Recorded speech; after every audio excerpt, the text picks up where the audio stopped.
Hola, hola, bendiciones en este sábado, ya sábado 7 de enero del año 2022, un sábado en el que nosotros podemos recordar y ver esa experiencia amorosa que Cristo ha tenido con nosotros y cómo Él adoptando nuestra condición humana, pues nos permite a nosotros acercarnos propiamente a la condición divina, a ese don de ser y convertirnos en hijos de Dios.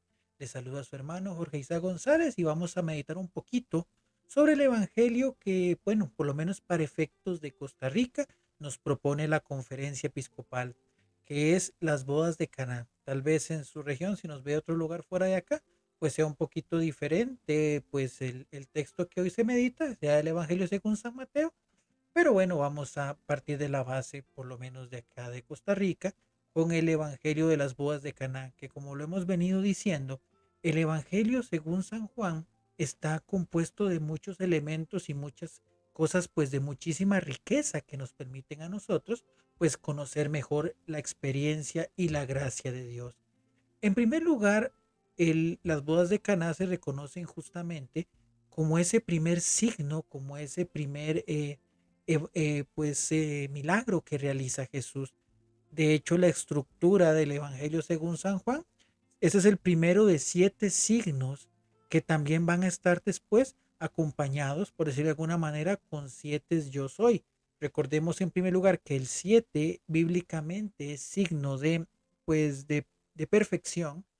El yo soy, el nombre de Dios, y los signos o los milagros, pues eran justamente la forma en la que Jesús, o bíblicamente cómo se nos venía presentando la figura del Mesías como alguien que era capaz de realizar signos poderosos, dar vista a los ciegos, habla a los mudos, y en este caso en particular, pues el convertir el agua en vino. Hay un elemento que tal vez también nosotros podemos encontrar, que es justamente la presencia de Jesús y sus discípulos en una boda. La esencia, y de hecho lo encontramos principalmente en el libro del Apocalipsis, es ese encuentro final entre Dios con su pueblo y esa iglesia, esa nueva Jerusalén, dice que va a ser ataviada como una novia. Es decir, Cristo se entrega por su iglesia como un esposo y en este caso se vincula a su iglesia, a su esposa, para dar la vida por ella y unirse de una manera eterna. Esto es algo que no se nos puede olvidar y bueno, agarra ese simbolismo propiamente en el texto de hoy a través de la boda. En segundo lugar, dice que la ausencia de vino. Bíblicamente, a nivel de Antiguo Testamento, la, el vino era un símbolo de alegría, era un símbolo de gozo. Entonces, cuando nosotros o cuando en la boda se habla justamente de la falta de vino, se habla de la falta de la alegría, de la falta de la plenitud. Y evidentemente en el contexto propiamente judío, la ausencia de vino también era un escándalo enorme, por lo que la preocupación era importante. Y ahí se da estas circunstancias. Aparece la figura de María, María como madre, con María como aquella que está siempre pendiente de las necesidades de sus hijos y que ella estaba sirviendo justamente en esa boda, pues le dice a Jesús que ya no tienen vino. Entonces, eso puede tener una simbología muy importante si le agregamos la respuesta de Jesús, donde le dice mujer, ¿y esto qué viene a nosotros? El mujer, uno puede decir que Jesús más falto de respeto tratar a su mamá como así, como mujer, pero no. Dentro de la experiencia, dentro de la esencia justamente bíblica, mujer es algo que nos lleva también a ese primer momento en el Génesis, cuando después de la caída, Dios le dice a la serpiente, pondré enemistad entre ti y la mujer, entre su descendencia y la tuya. Es decir, cómo aquellos que siguen a Dios van a ser enemigos de justamente de la serpiente que representa el mal y cómo las descendencias correspondientes o que sigan, pues van a mantener ese conflicto del bien contra el mal. El cristiano, el que sigue a Dios, tiene que estar en contra de todo ese tipo de acechanzas y esas cosas que están en contra de la enseñanza evangélica. Por tanto, es muy simbólico propiamente que el texto resuene en mujer justamente en una boda donde normalmente pues en las circunstancias y en la voluntad de Dios es el lugar donde se unen hombre y mujer para generar nueva descendencia, y ahí pues ahí viene el auxilio de Dios a través de la intercesión de María.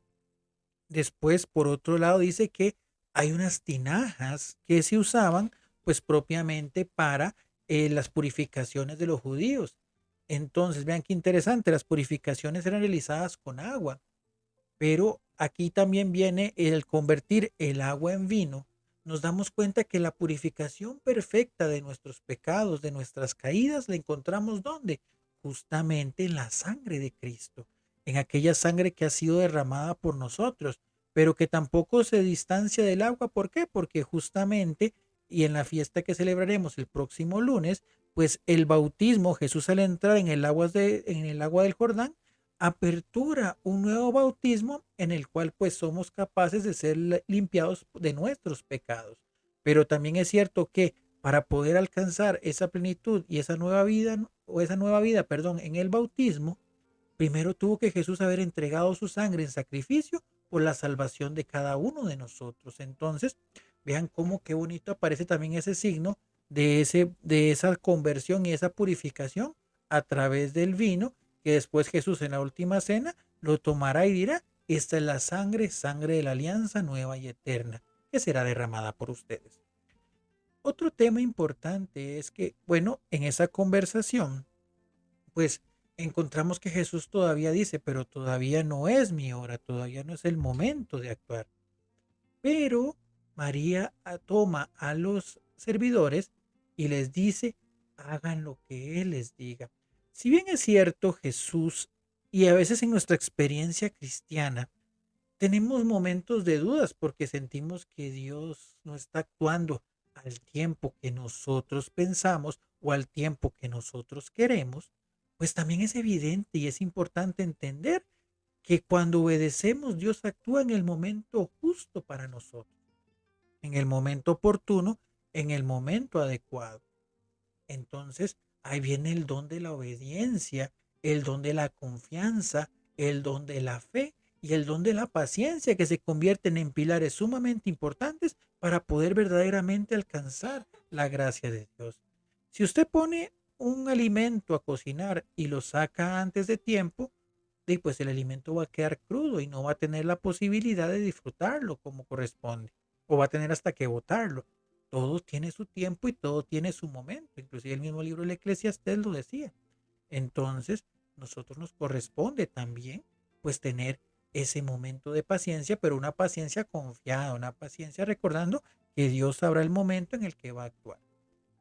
Y después viene pues justamente lo que ya conocemos, que es que entonces Jesús pide que llenen las tinajas, se le lleva el vino al mayordomo y él dice: ok, dejaron el mejor vino para el final. ¿Por qué? Porque todo lo que viene de Dios es mejor que lo que nos ofrece el mundo. Todo aquello que sabemos que ha actuado o que se ha dado la intercesión divina, pues claramente se convierte en algo de superior calidad a cualquier cosa que nos ofrece el mundo. Pero para poder degustarlo, para poder vivirlo, para poder tenerlo, es importante que yo tenga esa capacidad, como decía anteriormente, de tener la calma, de tener la paz y tener la confianza, de permitir que Dios actúe. Estamos cerrando el tiempo de Navidad, prácticamente quedan pues mañana que tendremos la fiesta o la solemnidad de la Epifanía, y también el lunes como esa transición entre el tiempo de Navidad y el tiempo ordinario, que es la fiesta del bautismo de nuestro Señor. Pero lo cierto de todo esto es que el reconocer esa interacción, esa parte de que Jesús se vuelve uno de nosotros, nos permite identificar que no vamos solos en el camino, que los sufrimientos, que las cosas que pueden venir a nuestra vida, que nuestras propias desesperaciones no le son ajenas a Dios. Y Dios, obviamente, al escucharlas, pues nos permite a cada uno de nosotros poder también, pues tener la confianza de llevar nuestras cargas a su lado, porque Él fue capaz de soportar todas nuestras iniquidades, como dice Isaías, fue capaz de soportar todas nuestras culpas, fue capaz de pagar el precio de nuestros pecados, y ahora bien, Él también, unido a eso, nos acompaña, y a través de la fuerza del Espíritu Santo, nuestro compañero enviado por Cristo y por el Padre, poder seguir siempre firmes caminando en este tiempo ordinario, que por ser ordinario no significa que es un tiempo del montón o que ya debamos pues en ese aspecto descuidar, sino todo lo contrario, es recordar que en la cotidianidad de mi vida ahí camina el Señor a mi lado. Que este sea un sábado de muchísimas bendiciones y recordemos el consejo de María en cada momento de nuestra existencia. Hagamos lo que el Señor diga. Bendiciones.